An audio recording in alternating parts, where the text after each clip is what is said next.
government has blocked a bid to refer Christian Porter to the Parliamentary Privileges Committee over a blind trust donation. Joining me now is Senator Amanda Stoker, the Assistant Minister to the Attorney-General. Senator, good to see you. Thanks for your time this morning. So, Speaker Tony Smith agreed that there was this prima facie case to examine whether Porter breached the disclosure rules. Why do you believe he is wrong? Look, I think that's probably a too black and white way of looking at it. The referral that's been made by the Leader of the House for the government is simply to get some advice about the scope of the rulings that are made on this front. There's been some conflicting ones over time, and the idea is to bring together those conflicting decisions into a single approach that relies on the best advice.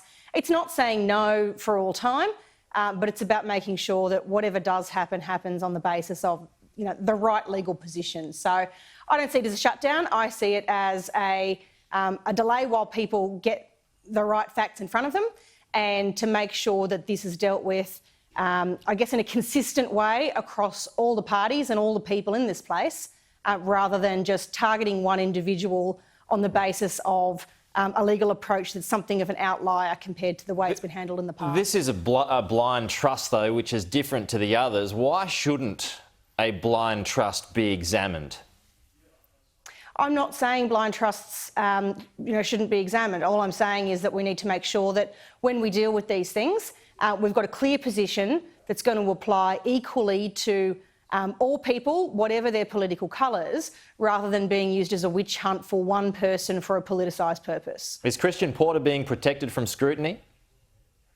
No, I don't think so. If anyone's copped more scrutiny than most in this place, it's probably him. But it's really important that when we are dealing with matters that are ones that have the potential to have very serious consequences for the individuals involved, that we do it on a sound legal footing, and we do it in a way that is consistent in principle for a person, no matter what political tradition they come from, no matter what walk of life they come from. That's the kind of consistency I think Australians expect. So when you're talking about consistency and moving forward here, do you believe that there should be a blind trust, that people should be forced to outline where their donations come from? Look, I think transparency in all things we do here is a good principle, and that's part of the reason why in every way we deal with this stuff, we should have a clear position that's consistent for everyone. Yeah, but the problem is there's no transparency here. And that's why we're trying to get the advice needed to make sure that we can move forward in a way that is transparent, not just in relation to this issue, but in relation to issues of this kind whenever they crop up. But if, as Christian Porter says, that he's done nothing wrong, that it's all above board, what's the problem? Why not just refer it and have it looked at? I don't think there's a problem with it being ultimately referred. The nature of the correspondence that's gone from the Leader of the House is about making sure that when this stuff's dealt with, it's dealt with consistently. I don't think there is a problem with it being dealt with. It's just about making sure that it's not being dealt with as a witch hunt, but it's being dealt with in a way that is about that principle of transparency as it should apply to everyone. Do you believe this then, as things stand at the moment, gives a green light to secret donations?